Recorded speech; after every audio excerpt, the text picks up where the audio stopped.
Good morning, everyone. Welcome to Wednesday. Busy old morning so far. Lots of central bank waffling going on and a few headline bits and pieces as well.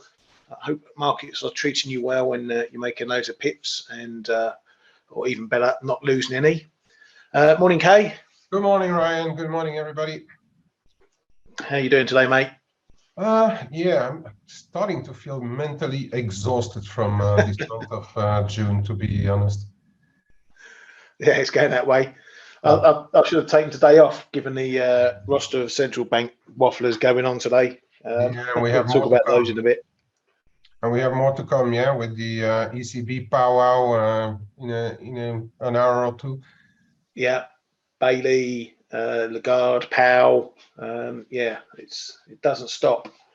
But anyway, that's trading for her. That's markets, and we always hold out for that one comment that can give us a price move.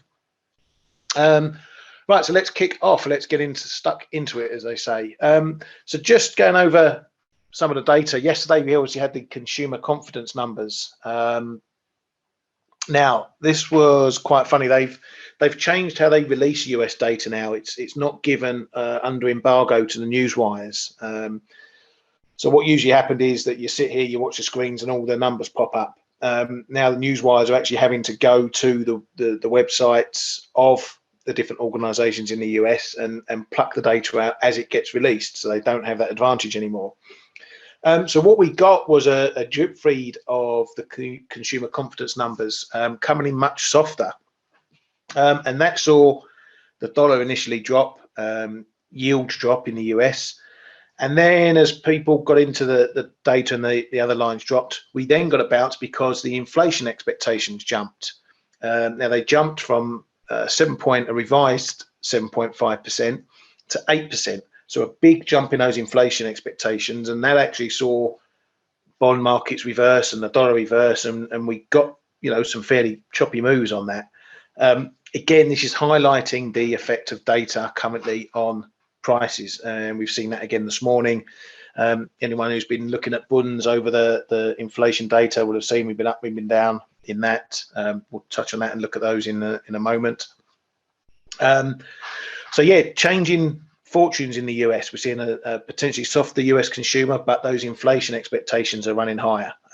So it puts the Fed in a bit of a pickle because, again, what are they going to hike rates on, the inflation side or the economy side? At the moment, they're made it pretty clear they're going for inflation, even at the cost of the economy. So that plays well into their hand. They continue on their path. A couple of other bits and pieces in the data yesterday. We got some US house price numbers, a bit lagging for April. They're holding up pretty well. We've been mentioning house prices as the next piece of the puzzle as to what's happening in the housing market. We also got some more regional numbers. The Richmond Manufacturing Index, a little bit of a collapse there, as you can tell. Then we saw the Texas service sector having its own little flip out, a negative number coming in there as well. So again, we're seeing the general trend in the surveys, manufacturing, and maybe into services now, just all heading lower. We get the ISM on Friday, so that's the big one for manufacturing. I think the services is probably early next week. Into some of the other numbers that came out. Japanese retail sales looked okay, coming in at 3.6%, beating the previous. Aussie retail sales beat expectations, again looking fairly robust there in Australia. Japan household consumer confidence dropped a bit to 32.1. So again, a little bit of two speeds going on there in Japan. Kuroda was out overnight as well, blaming the core CPI number at 2.1% pretty much on energy. He said it was wholesale energy that was driving this, and he repeated that he still says Japan is not being affected by the global inflationary trend, so will stay accommodative with their policy. That alone presents a bit of a thing for Japan, because really, if they can't get inflation up in a global environment, let alone a domestic one, where the whole world is seeing inflation, it just highlights how much crap they're really in. And those sort of comments, bring that to front and center, those thoughts. How they don't just catch the bug off everyone else, particularly being a high importing country as well, particularly for energy. It's pretty stark. So if they can't get inflation in this environment, when can they get inflation? But anyway, that's Kuroda banging the same old drum. A couple other bits, headlines out. NATO, it seems, has agreed with Turkey to let Finland and Sweden into NATO. I haven't seen any comments out of Russia on that yet, but with all the flood of headlines this morning, I might have missed something. That's potentially something to keep an eye on the geopolitical front. If we get a reaction from Russia, probably not going to be ice cream and lollipops. Kay, have you seen anything response to that headline? I haven't seen anything coming out from Russia, but we know already that they said it would be something really severe if Sweden and Finland were to join the NATO. At the same time, Biden was out this morning saying that they are going to up their military presence in Poland, in Spain. It all looks like risky events. Let's put it that way.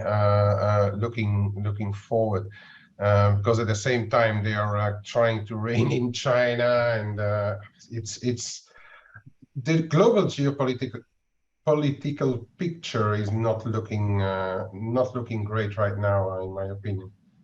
Yeah, no, I agree with that. And we always need to keep an eye on that, because one errant headline from somewhere, something, and we get a big tipping risk, or vice versa if it happens to be good news. Yeah, especially that the market is suffering from global Alzheimer most of the time. So market tends to get on with the day-to-day business, whatever comes out as data. But then this thing lingering, we should not forget about it. Yeah, exactly. Over in Norway, there was a story out that the Labour Union has agreed a wage deal for oil drillers, which has avoided a strike over there. I haven't looked at the pricing for that over there, but taking it into account of the wider oil picture, that potentially means that there won't be any lack of production from there. So that should be a benefit to oil production in the main. Oil prices we'll have a look at in a moment as well. They've been pretty firm. In the UK, again, sticking to the geopolitical view, the UK, there's a story out from the FT that the UK could cut gas supplies to the EU via certain transit pipelines if the gas crisis intensifies. We are seeing a few countries, Germany, Italy, putting together emergency energy responses, in case things sour dramatically. And this is the UK doing the same thing there. Obviously, if we get to a point where it's becoming every man for himself, that could create further tension within the Western countries, the EU countries, and the UK, and so on and so forth. So again, just another geopolitical event to keep your finger on the pulse. Looking at today's data, again, underscoring how the market is going to be moving on data at the moment. We got an early read of one of the German regionals, North Rhine-Westphalia, this morning, really early this morning. It dropped from 8.1%. Was it 8.1? I've forgotten now. Where was it? Oh, come on. Yeah, to 7.5 from 8.1, yeah. Yeah, that was it, 8.1 to 7.5%. That came out really early, and that caused a little bit of a sell-off in yields, particularly in as we mentioned, in the Bund. Really got a steep sell-off on that number. Saw the euro dip under 105 as well. So really, everyone's looking at the ECB and inflation to see what it's going to do. Is it going to be a 25 pip hike in July or a 50 pip hike in July?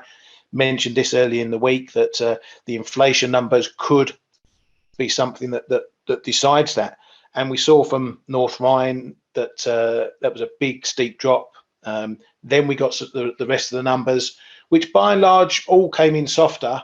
And let's call it up there. Some of the others. There was another big drop where we saw Brandenburg coming in at 8% versus 8.5%. So overall, much softer numbers from Germany. Now, this contrasted with what we saw in Spain, which was inflation shooting up over 10%. We got 10% on the HICP number, 10.2% on the CPI number. Now, this came also from a bit of softness seen earlier. I think inflation in Spain got to 9.8% early this year before it had a little dip back to these 8.7, 8.5 levels. So that was, I was looking at that to see if there were signs that inflation was moderating, but here we go, wallop, and it's right back up again. So we've got a little bit of an offset here. We've got one side German inflation looking lower, on the other side Spain is looking higher. So again, we saw a flip around in particularly in bunds. We saw a flip around in the euro. The euro sold off, then it bounced again. But also coming out of the headlines and some of the analysis that we saw for Germany, saying that there's potentially temporary factors that have influenced this. And I'll show you there. As you can see there, what has likely contributed to the lower German inflation print is the impact of fiscal policy, where a temporary fuel tax rebate and £9 tickets on local regional trains during June, July and August. So that's the reason being given for these softer German numbers, that it was down to these temporary events that have happened, these fiscal events that have happened, which could mean that the market looks through the German numbers, because it tends to take German numbers as higher importance than some of the other countries, purely because of the size of the German economy to the Eurozone. So the market has perhaps looked through that, seen the excuse, and so these German numbers aren't being taken as negative as they may seem on the face of it. So looking at some of the other data that came out, again, more numbers to do with inflation. We've got the Eurozone consumer confidence numbers. Again, that came in slightly mixed. Let's show you one here, it's probably easier. So the headline number came in a bit softer by a point, which was expected down 2 points. We saw industrial numbers a bit better, services a bit better, consumer confidence, forget that. It's been positive 3 times in its entire history. But here in the consumer confidence, CPI and selling price expectations, slightly off. So that takes a bit of the wind out, maybe the 50 pip July hike, because the ECB is all about expectations, and you'll hear it all the time. Are medium-term inflation expectations well anchored, or are they becoming de-anchored? So despite the drop in these metrics, these numbers are still running at elevated levels, quite high, even multi-year highs. So the inflation pressure is still in there. And what I want to say about all this, because it's okay sitting here day by day, going through the data, telling you what the numbers have been, what they mean on in the short term. But we need to obviously work out what that means for the bigger picture. Now, as someone who looks at the fundamentals very strongly, as I say, it's okay looking at these numbers day to day, going, yeah, that's up, that's down, that's whatever. But what does it mean for the overall picture? So what I believe it means for the ECB right now is that obviously the market is, let's call it minutely pricing between 25 and 50 pips for July. Right now, I don't think it matters anymore, whether it's 25, whether it's 50. The market knows it's going to be one or the other. I don't think there's much price move, whether it's 25 or 50. The market is probably leaning more towards the 50 side at the moment, so there's potential for a bit of disappointment if it's not a 50. But overall, in the grand scheme of things, it's going to be 25 or 50. Depending on that, if it's a 25, then it probably makes September 50 in the bag. But again, if the data doesn't justify that after July, then is the market going to start scaling down expectations? Conversely, if the ECB does go for a 50 in July, is that going to start getting the market pricing a bit more expectations? Will we start to hear the chatter about 75 pips being on the table? So really, for now, as we sit here now, I think the market is pretty much priced for the ECB one way or another. as we can tell from the price moves, we're not going anywhere fast in euro dollar. We're sticking mainly to the ranges. We had a little look up here above 106 the other day. Now we've had a little look under 105. In the bigger picture, these ranges are holding, and that's what we want to see, because if these levels start holding, that gives us a range to trade. I know a few of us in the room had a little sell up in the 106s, got out down near the 105s yesterday. I did the same. I know K-Man was in the same trade. So it's really just for now, none of these data points are changing the bigger picture, and that means more range trading. So as we're fond of saying, pick your levels, stick to your ranges, pick the edges, and trade in between. Kay, how are you seeing the things at the moment? Pretty much as that we're staying in the ranges. Yeah, right. As I was saying already a couple of times, and I read the article yesterday as well from bond traders saying it, that the market is really running behind its tail right now. They're pricing in some hikes, then pricing them out, and the next day they're pricing them in again, and a couple of hours later it's priced out again. So it's the effect on effects from all of that is this always a bit derived, and the algos are plugged into to those moves. But in fact, especially for euro dollar, which is the most liquid and deepest pair, it holds us in ranges. The rest may be a little bit different depending on risk and actual differentials. But yeah, for the euro dollar, we're in ranges. The rest is feeling pretty fragile going into the end of bond quarter, half year. The dollar yen, as people in the room will know, I was long and then I took profit around this 136.20 yesterday. Looking at this 135.80, 136.30-ish range, which is now tested on the top side again. I have the same feeling that I had at around 135 and 134.5, is that despite risk off, despite uncertainties around in all of the rest, this dollar yen is still very, very elastic, and we're regaining this 136 so easily, and I think we might be in for a high print into the end of the month. What's going to happen afterwards? No idea, but it does feel like there's some really demand going in, because we also can't forget it's end of first quarter in Japan as well, right? But usually that's not the biggest mover in Japan. But looking at what's happened in all the energy and commodities, the Japanese corporates may not wait until the end of August or the end of September to really do their hedges. But for the rest, I think we're in ranges, but with risk hanging towards the low, and we see that in the commodity currencies. We see that in Euro Swiss, for instance, and the jump we saw yesterday in dollar versus emerging market currencies. So I'm a bit on edge right now. I don't have much running, but I'm a little in doubt, and because as well those bond markets are repricing everything virtually every hour or couple of hours during the day. It doesn't make our life much easier to see a clear trend develop.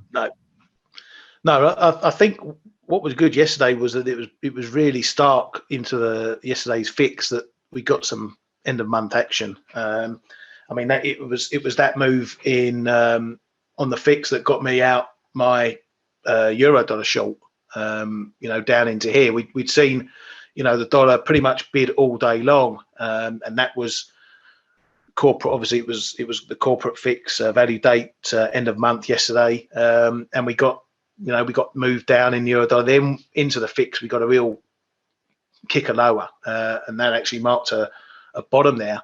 Now in dollar yen, the same thing pretty much happened. We got the move up. First shift above 136. I had a little short into that 136.19, managed to get some off at 135.90 this morning. Missed that move, but got it on this one. And conversely, I've just been stopped out on the balance, which I pulled my stop down from 136.80 down to 136.35 because I just wanted to protect the other side of what I made. But some definite end of month moves going on yesterday, and so we're potentially going to be looking for those again today and tomorrow. But I think you're right, particularly concerning dollar yen. You know, the fact it keeps coming back at the moment. I'm in the same boat. I'd like to be short. I'd like to build a bit of a short because I think a lot of this could be end of month stuff. But where I start, you know, dipping my rod is the question, because, you know, as we've seen from this pair, you know, these tops may not hold. We could be up 137, 138, 139 before the market decides it's had enough. So I think it's going to be a case for me just watching the clock, watching the data, see if there's data moves that potentially give me an entry, seeing how the price action reacts. But I think I have got an itch to be on the short side of this rather than the long side, purely because we know what the Fed's doing. Even though the Bank of Japan are still, you know, rallying against hiking rates or changing policy, the pressure still remains on, and I think at some point that's going to crack. But as with trading, the fun is trying to pick your timing and pick your entry. So one to keep an eye on, at least for this week. I think it's more timing than price level if you want to go into a short, or let's call it a long yen, because I think everything is going to be correlated. And I think if we see crude, if we see oil, if we see commodities coming off, and then the longer it goes into possibly maybe widening the band by Bank of Japan also, that's going to be more about timing than really price levels. If you look at price levels, I've got some level around 137.2040 and then 138.5. But in the current context, if those commodities stay high, even though they have come off, but oil stays high, yen has, in timing wise, not much time to strengthen, in my opinion. We've seen those setbacks from 125 back down to 121, was it? And then we did another one from 131 back down to 126.5, 127. Then we had the 135 thing, but we always see setbacks. But then look at the length of time that they have those setbacks. They are quick setbacks, and then you start to ramp higher again. So for the time being, this scenario looks to me like it could still go on for a while. Of course, we will have to see what happens after the end of this month, but yeah, it's more a case of timing than real price levels, in my opinion. We will have to get our timing right if we want to be long yen. Otherwise, it might be a bit of a stuffer for a number of days. In the wind, yeah. I mean, you know, Mike makes a point now, but by shorting dollar yen, aren't you going against the trend? You know, markets don't trend one way without any sort of pullbacks or any reverses, Mike. You know, you can see on the chart, we've had highs, we've had pullbacks, highs again, pullbacks. You know, for me, I don't. Yes, you should always go with a trend where possible. But if you're going to fight a trend, there's nothing wrong with it if you've got a reason to do so. And if this reason that we're carrying on the trend higher is because it's end of month, and the reason I ask that is because, you know, once we hit these highs previously after the FOMC and whatever, you know, we've moved back down from them. And it's been really the little bits of data and the moves in bonds and oil and yields and everything that's caused the further move. So if I'm looking at it from a fundamental basis, I know where the Fed's at. The bond market is pretty much priced where the Fed's at. As we've been noting, the data just changes those expectations hour by hour, as Kay mentioned, but not by a huge amount. So for me, it's like, well, how much more can the Fed expectation trade play out, knowing that they're likely to hike again 75 pips. They're likely to run rates up to 3.5–4% over the next year, 18 months. You know, on that part of the trade, what more can the Fed do to make this more hawkish than it already is? 100 pip rate hikes right now seem out the window. So then it's all about, if you want to fight a trend, it's all about mixing the ingredients that are already there. Is anything new happening?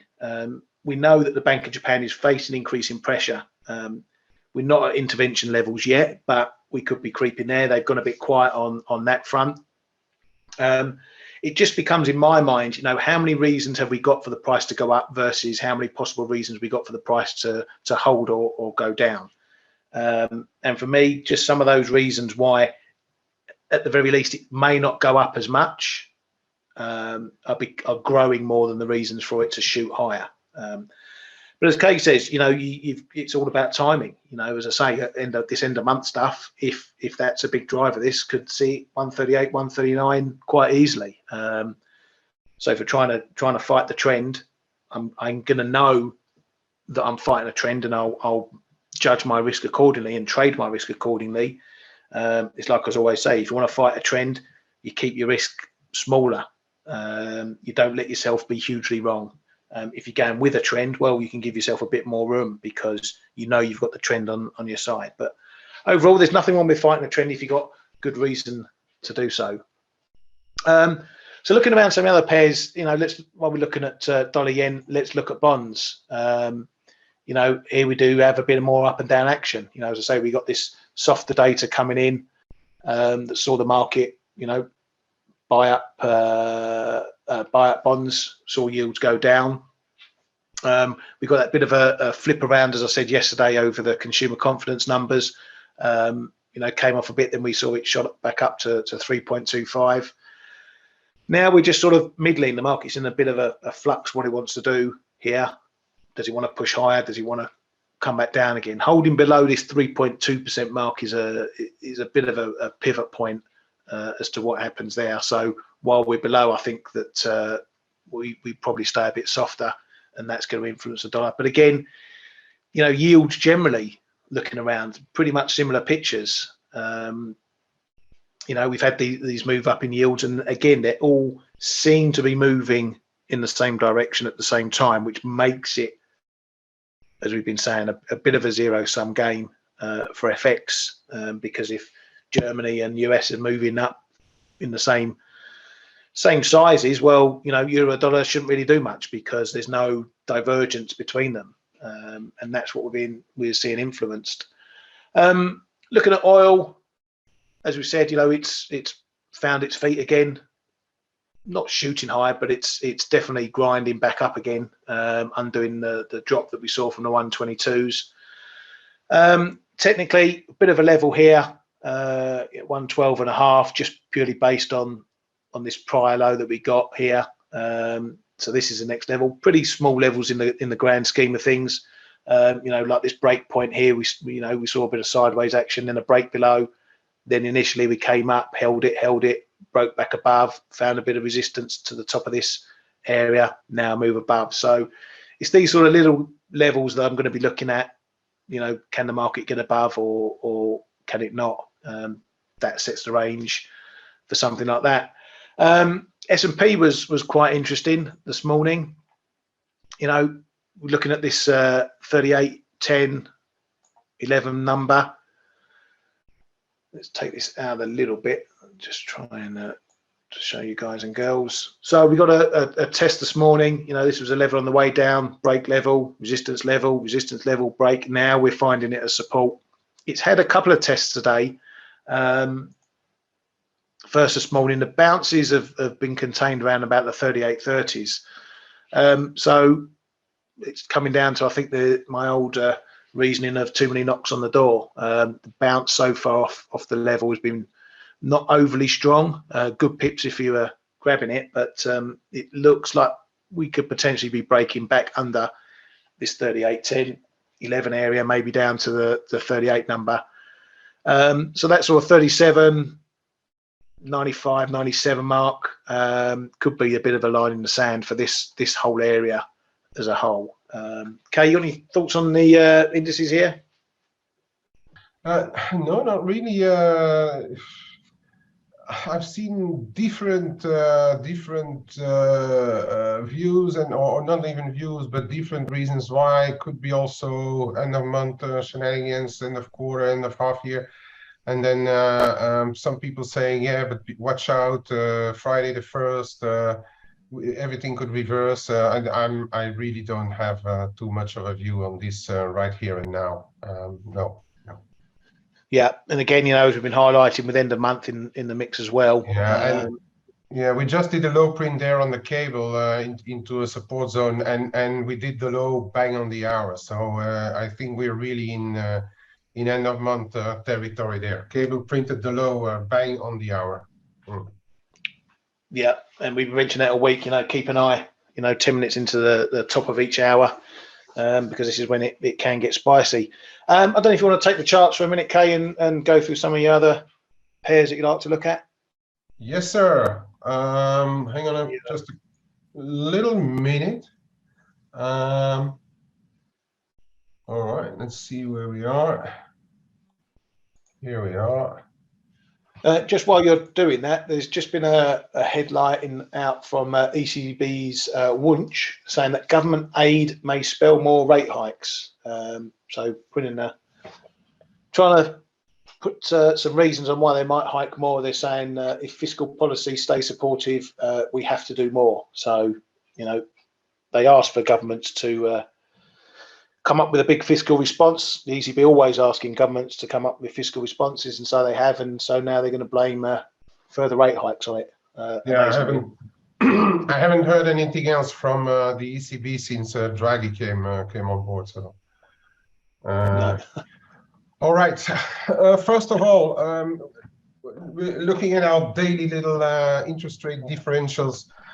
As we can see, this is the morning drop on the North Rhine-Westphalen CPI, and ECB lane being cautious again. That was the early morning morning drop, and then a Spanish CPI came out. And by the way, in the meantime, the Belgian CPI also printed above 9.5% again out just when we were starting this show.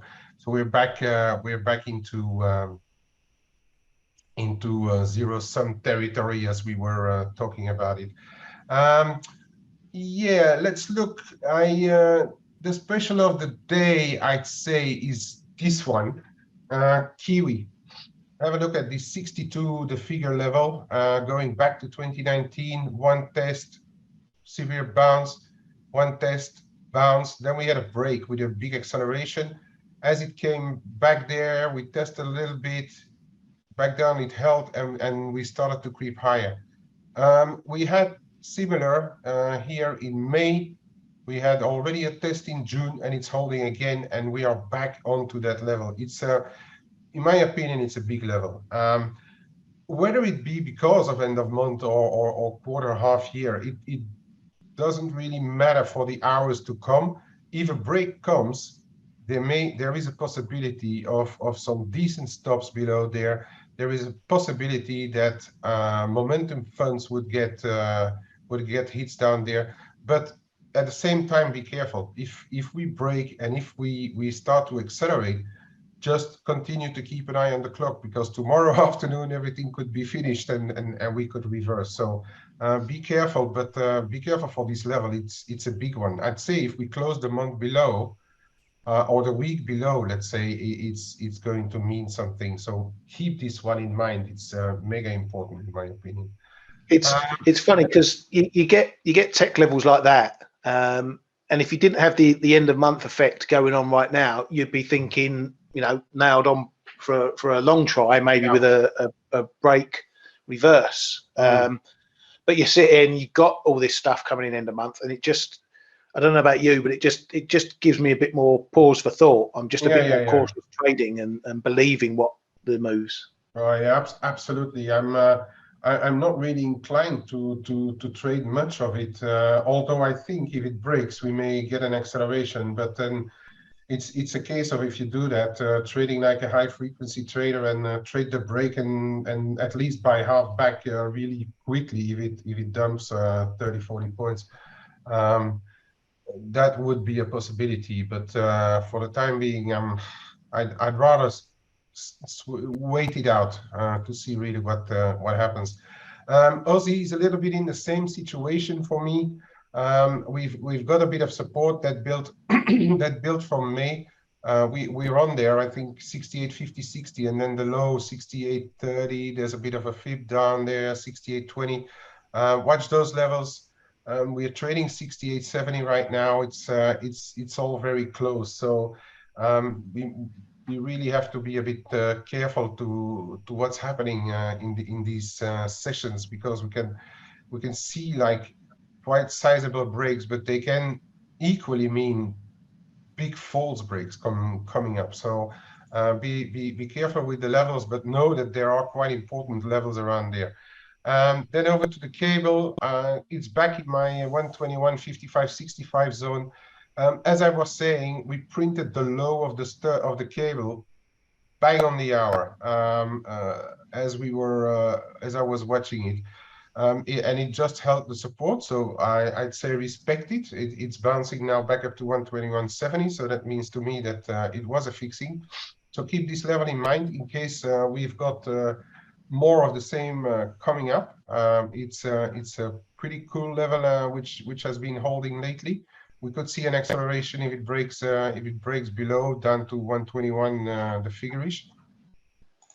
So keep an eye on that one, and keep an eye on the clock, as I keep saying, when we are in especially end of month, quarter, and a half year combined, because we can see some really wonky moves in a lot of stuff over that period. This one has quieted down. We're trading around 2%. That's the Italy, the spread. That's another one, I would say, as long as it keeps around here, it's not going to affect euro dollar too much. See the spread narrow more. It may put a little bit of a bit under the euro if it flies out again. People will be counting on the ECB to come to the rescue, but in the meantime, it could weigh a little bit on the euro.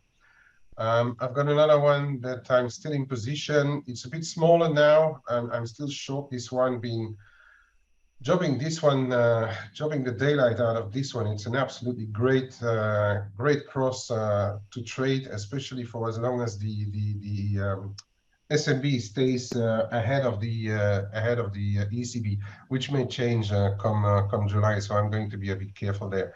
We're on the approach of parity.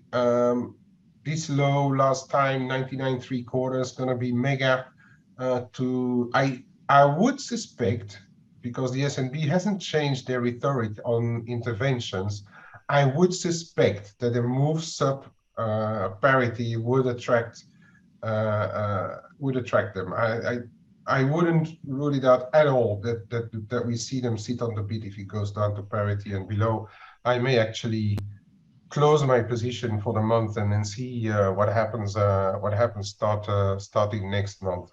I don't think we are going to, or unless we get like the abrupt S&P is not there and we collapse down to 99 the figure or lower, but I'm not sure that this is going to happen. At least I'm going to tighten the leash, and if it goes back above 100.90, I may just close whatever I've got left on.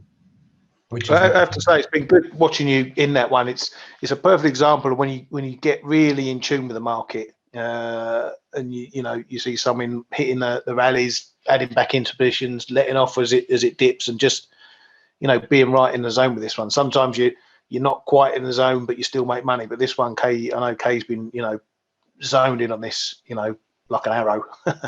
Yeah, that was one. I always say, like, when it's talking to me, it makes life a bit easier, when the market is talking to me, and there Jordan really spoke to me loud and clear, actually, from what is it, 103. I missed the first 70, 80 points, but from 103, 60, 70, I think I've been short that one. So now it's been a really nice trade, and And the jobbing opportunities were all there. I've been taking profits on the way down, reselling, and then watching it go down, take profits, reselling. It's been a really fun trade to be in. But I might close it just into the month end, although it's looking super heavy. Okay, moving on. Yeah, this dollar yen, it's okay. This was the 136.20. We're now it overshot a little bit to 30. People were talking about 136.30. I think you had the 30 level, Ryan.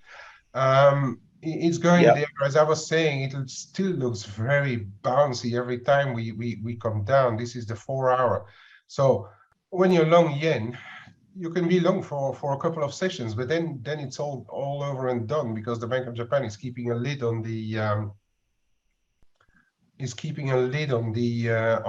on the yields still, and still Kuroda is saying, like, okay, it's temporary. It's if it wouldn't be for oil, CPI would be much lower. Yeah, but oil is a part of it. So I still think they're under big pressure to do something sometime over the course of this fiscal year, especially that the windows for widening it, and I always come back to this, it's the window of opportunity. They all have a window of opportunity. I think ECB is messing up their window of opportunity as well. They should have gone already earlier, but Bank of Japan is really the one who is missing the whole plot. And even for their local banks, the stuff like that, they should really be doing something. But anyway, yeah. So I think we could see those highs again before the month is over. Possibly, I have this 137, 20, 40 zone, possibly even into that zone. But let's see. First level of interest to the downside, held twice over the course of the night and the morning. 135.80 is the level that I'm watching. The other ones, yeah, this one, the Euro mix, has been really nice, and we're still below this 21.27, but I'm a tad worried on risk, and I'm a tad also worried for the end of month. There might be more hedging to be done in the mix. For the time being, it's holding below this 21.22 area, but it's looking better bit.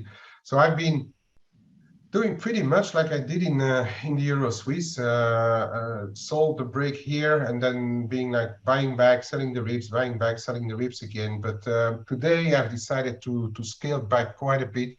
I'm keeping just a little course short to see if this 21.27 holds, but I may even go flat before the end of the month, as risk is looking a bit fragile.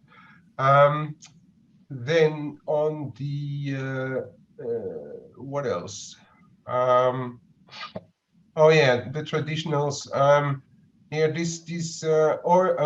gold and silver are living a bit dangerously. It might also be end of month, end of quarter hedges, but this 18, 13, 14, then the 18, 07, 06, be a bit careful if it goes down. There may be a bit of a flush out into the end of month. Overall, globally speaking, to me, it's 1780 on gold. If that goes, then it's bad news. But we have to respect now this trend line as well, which comes in at 1837. Yesterday, we banged right on it in the morning after the Russian story, but it dropped away quite quickly. So I'd say respect the ranges for as long as they hold, but I'm a little nervous about buying the downside of the range. Silver ditto. Let me do this one. So we've seen here. I was talking about this 21-22 range, 2090 to 22 figure 15. We're probing below. It's the same. The economic data are not really supportive for this silver.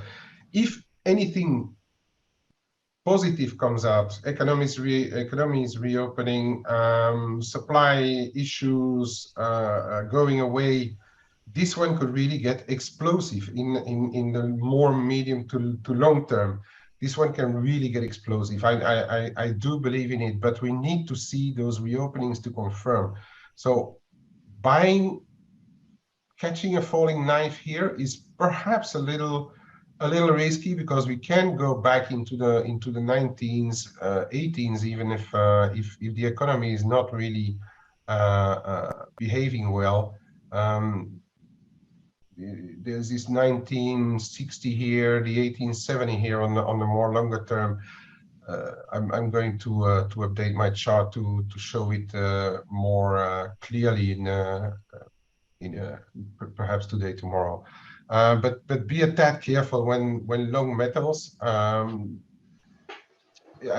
found it like really the couple of times that we tried to move back above 22 were quickly sold into. So be a tad careful on this one, especially into end of month, end of the week, perhaps. Anything else? Do you want to have a look at euro dollar, Charles? Would like your opinion euro on dollar it? to me, we're in a range. People will start to know that I'm not a big fan of the euro still, because I'm most of the time trading short euros. But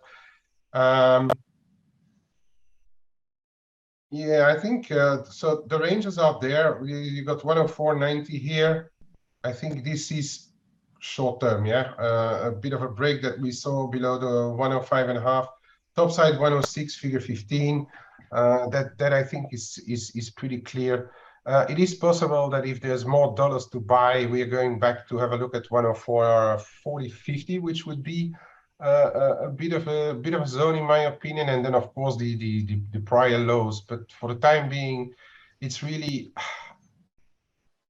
let's put it that way. If we look at it a little bit longer, this red line from 2017, I think we can only talk about a change in trend if we call this one a trend. We will only have a change in trend if we break back above 108 figure 30. That's the one where I think euro dollar will be decided. Yes, 106 figure 15 is important, but to me 108 figure 40, if that breaks, we have a change in trend and a change in mood and a change in medium to longer term direction. Really, I really strongly believe in that level. And then the 106 is our first intermediate reasonable station. That for the euro dollar. Euro CAD, yeah, I can have a look at the euro CAD, because I've been playing that one. Yeah, I've been keeping an eye on that. I'm still running sell stops in that one through those lows. Yeah, that is going to be the magic level, right? As I've been saying already a couple of times. In the meantime, we're trading ranges. It's a bit cold up there, 137 figure a half. I've been trading off that level as well. Yesterday I had a quick try when it broke below 106 and picked it up on the way down. But I want to respect the 105 15 around here as well, which is our yesterday's low. Tried below it early doors this morning, but it bounces. It's a bit of a high here, a high here. So there's definitely a bit of interest there. I would say 135, 10, 136, yeah, 136, call it that way on the short term. And then the longer term, this 137 figure a half, and magic level here is 133.90 figure. It's a bit the same as on the Kiwi. I showed 1, 2, 3, 4 lows, and it's been rock solid. So that means that there is interest there. Technically, perhaps, and for sure, but I wouldn't be surprised if there's a bit of natural interest in there as well, which means that if it breaks, this thing could trade down to 130 really, really, really quickly. So that's it for me, Mike. Euro sterling. I have absolutely no idea about the euro sterling. I was going to grab that from you, because I've got my euro sterling chart on that. Yeah. I've been trying to job it around with mixed success. Probably longer term looking higher, but short term I have absolutely no clue. Back over to you, Mr. Ryan. Cool. Cool, mate. Thank you. Yeah, Gavin raised an interesting one. Euro yen up at this 144.20 mark. Now it's funny because on Monday or Tuesday, Citi came out with a trade. They shorted it at 142.55 with a stop at 144.30. And we were discussing in the room, and it was like I was thinking to myself, you know, why when you've got a big level like that, do you just short it in the middle, in no man's land? In effect, they pretty much shorted it at the before it bounced. So 27th, yes, they pretty much got in round about this area here, and it did nothing but go higher, and they survived by about 3-4 pips. And I took my eye off this one actually, because when I saw their recommendation, I thought to myself, okay, if the price gets up there, I might have a little feeler short up there just to play the level, show them how it's done. And I completely missed it. But they're short 142.55 with a 144.30 stop, and they're looking for 138, 137, maybe even down to 132. But as we know from Citi calls, they're usually a good one to counter trade and go the other way. But technically, yeah, you know, sometimes you don't get levels as clean as that, and some decent pips there if you can grab it. Looking at euro sterling, let's come out a bit. Yeah, so this is obviously one I've been sitting in longs for quite a while now. Average at 83.50. Just it's such a patience game, this one. You know, the trend is definitely creeping up, but you know, we're then hitting these old zones. You know, we've got one here 86, you know, 40s up to 65, 70-ish. It's one of these areas I want to see cleared out, but the main area for me still remains up here at this 87, you know, 15, 20. You know, pretty much slammed into it on the button in the last move there. That shows you what type of level it is. As I mentioned previous days or on face, if we do get a move back up here, I'm potentially going to look at another break trade like I did at 86 when we had this move. Purely because what I like is that we've been away from the level. We hit that level. We've come all the way back down again. If we get another move there, there's likely to be strong resistance there again, and there's going to be stops creeping in above from these guys and girls who were you know, sold it into this high here. So that for me suggests, you know, going with maybe trying a tight short and reversing it into a long, depending on the reason why we're up there. And once again, if we get a break, playing a long trade, playing it as a short-term trade, but if it moves higher, lock some into the slow cooker that I've got running. Try and keep some in there and see where it goes. But like Kay was saying, that the 108, 108.30 in euro dollar, this is the 108.30 in of the euro sterling for me.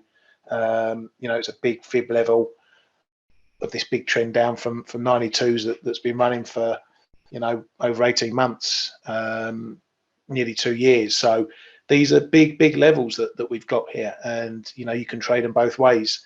For the downside, it's still going to need to take out this 85, 84, 80 area. If it does that potentially means that this trend might start to turn around. I haven't got a fib in there at the moment. I probably could do with chucking one on. I think I've got one on my other charts. But this is the area, the zone I'll be looking at for the support area. If we get down there, maybe to again try a short term long off that zone. Again, try and fold some of it, the position into my core longs. But on the whole, I still think that the path of this is up. If the ECB, you know, does confirm its rate path, you know, that's probably half a reason why the trend is edging higher. At the moment, the Bank of England could still take a bit of wind out the ECB if they go for a bigger hike at their next meeting. But again, it all depends on what the ECB does. If you have to match the ECB a 50 pip hike against the Bank of England 50 pip hike in terms of size of central banks and geographical areas, country sizes, the ECB is going to trump it all day long. on the flows. So yeah, I'm probably talking my book a little bit, but based on the fundamentals, I'm assuming that we go higher than we go lower. I hope that's covered it for you. Okay, boys and girls, I don't know if you've got any last questions. Just looking ahead at the data we've got coming up today. We've got the US NBA coming up at the top of the hour, 12 o'clock London time. It's bounced the last 2 weeks running, so I'm going to keep an eye on that to see if that's potentially signaling a bottom in the weakness we've seen in the housing markets. Obviously, the main data lags this somewhat. This is a weekly number, the NBA. It has been flagging the problems, as we've been highlighting, that we saw starting coming into the April and May data. Although in some of the May points, pending home sales and new home sales, they sort of buck the trend. But I'll be keeping an eye on it anyway. German CPI is at 12 GMT. Expectations for that, let's pull the calendar up so you guys can see. Where are we going? So expectations are for about a point drop on each of them, HRCP and CPI. But given the regional numbers were a fair bit softer coming off from the prior month, we could see this. It's likely that we may see these a bit lower, but the market will be ready and expecting that. US GDP, old news. I think it's the final reads for Q1, so no one's really going to give it too much attention. And as you can see, then we get into all the ECB speakers, the big wigs coming out later on. So that's to keep an eye on. As always, thank you very much to my colleague Kay for coming on, and for all you boys and girls for coming to the show and supporting us. Do check out the ForexAnalytix platform if you want to come and join us in the fabled halls of our community. Until tomorrow, have a great day. Lots of pips to you all, and we shall see you tomorrow. Have a good day, everybody. Hey traders, this is Blake Morrow with ForexAnalytix. Thanks for stopping by our YouTube channel. Don't forget to like these videos, share them, and subscribe to our channel so you don't miss any of the content that we provide here for free. Thanks for stopping by. I'll see you in the next video.